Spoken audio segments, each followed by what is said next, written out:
আসসালামু আলাইকুম প্রিয় ভাই ও বোনেরা, আপনারা সবাই ভালো আছেন? আলহামদুলিল্লাহ, আমিও ভালো আছি। আজকে সকালে বাড়িতে কেউই নেই, শুধু আমি একলা। তার জন্য পরোটা বানিয়ে নিচ্ছি, আর সাথে 1 কাপ চা, আর কিছুই না। চায়ের জন্য পানি বসাই দিছি, ফুটে আসছে, তারপর পাতিও দিয়ে দিছি। কিন্তু তত একটা চাপ খাই না। হয়ে গেছে, এখন নাস্তাটা করে নিব। তারপর একটু গেলাম বাইরে, পাশেই দেখি কি সুন্দর ফুল ফুটে আছে, কমলা কালার। আমি এই ফুল লাল কালার দেখছি বেশিরভাগ, কিন্তু কমলা কালার এই প্রথম দেখলাম।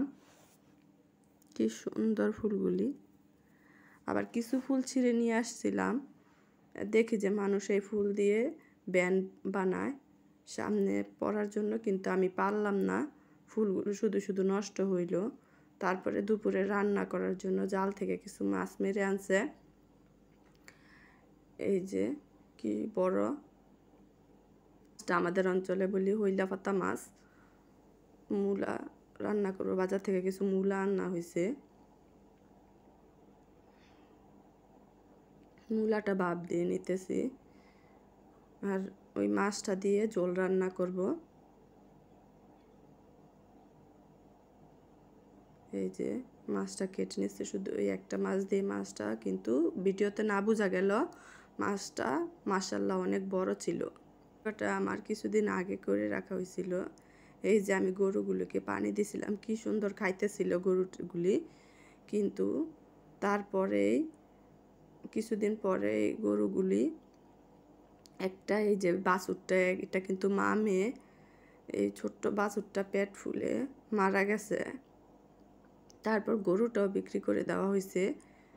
এখন এই যে গরুর আতালে গরু নাই, একদমই খালি। কখন যে কি হয়ে যায় কেউ বলতে পারে না। এই যে এখন গরুর গোবর এগুলো শুকাই এখানে রেখে দিছি। পরে দেখলাম যে গাছের মধ্যে একটা কলার ছড়ি পেকে আছে, ওইটা পাড়ার জন্য আমার ভাসুরের ছেলেকে নিয়ে গেছি। এই যে কি সুন্দর করে নামাইছে। কিছু কলা পেকে গেছে গাছের মধ্যেই, বাদুড়েও খেয়ে ফেলছে। একদম গাছের মধ্যেই পেকে আছে।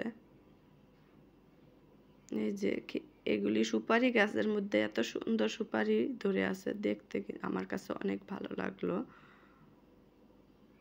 এখানে একটা বাজার গাছ, এটা দেখে মনে হলো যে যেভাবে বাঁশকুড়ুল খায় রান্না করতে, বিকেলে যার যার মতো ঘরে চলে যায়।